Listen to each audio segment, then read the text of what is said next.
Quelle relation on doit avoir avec Poutine? On parle cette fois-ci de la crise en Ukraine, de la situation en Russie, où les droits de l'homme ou le droit de l'opposition semblent assez malmenés. Comment voyez-vous, comment considérez-vous le président Poutine? Un homme fort, un démocrate, un tyran?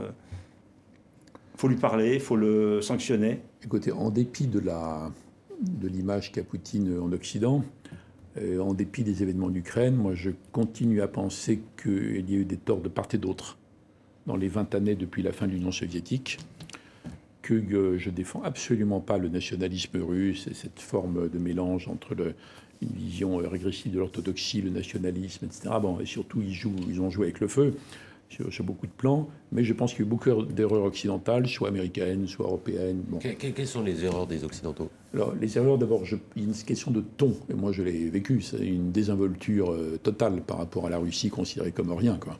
Après la fin de l'URSS, à partir de 92, une approche idéologique sur le plan économique consistant à penser qu'il fallait vraiment des réformes extrêmement violentes que voulait l'équipe Yeltsin, d'ailleurs, et qui a abouti au fait que les Russes ont perdu 30 à 40% de pouvoir d'achat. Avec les réformes ultralibérales, Gaïdar et compagnie, mais encouragées par beaucoup de conseillers américains. C'est pas du tout ce qu'on a fait en Europe après la guerre, où pendant 20 à 30 ans, on a eu une économie qui s'est assez finement gérée. Donc là, c'était extrêmement dur. Après, il y a eu les variations et les malentendus sur l'élargissement de l'OTAN ou pas. Et dans le cas de l'élargissement, est-ce que les troupes elles-mêmes avancent et jusqu'où? Après, il y a eu toutes les évolutions américaines sur l'emplacement des sites antimissiles.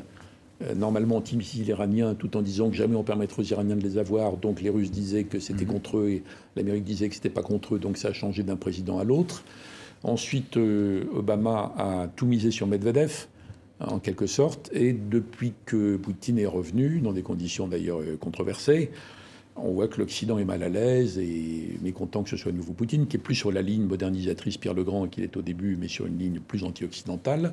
Et il y avait une espèce d'atmosphère en Occident, genre il faut en découdre avec lui, d'autant qu'il y a plein de griefs sur le plan démocratie, droits de l'homme, et que Poutine, qui est sur une ligne très slave, maintenant accumule les déclarations provocatrices pour dire de toute façon vous êtes l'Occident décadent. Bon. Mais au fond, ces objectifs... Donc ça, il y a quand même... Vous voyez, c'est de part et d'autre. Mais ça ne discute pas en rien, enfin, ça ne fait pas disparaître la question d'un nationalisme russe outrancier qui exagère dans l'idée qu'il a pour mission de protéger les minorités russes et qui emploie les procédés qu'on a vus, tout ça. Mais c'est pas noir et blanc, c'est plus compliqué que ça. On ne va pas comparer à l'État islamique et à Daesh.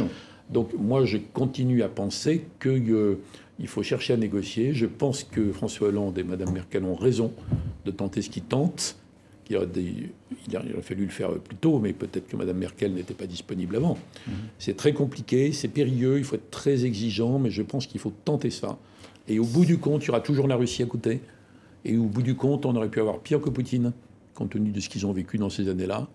Et à un moment ou à un autre, il faudra rebâtir une relation Occident-Russie. Et la Russie ne sera pas simplement un caniche ou un paillasson. Donc on est obligé de nous interroger nous-mêmes sur ce qu'on veut. Ça ne veut pas dire être faible dans l'immédiat, hein, mais...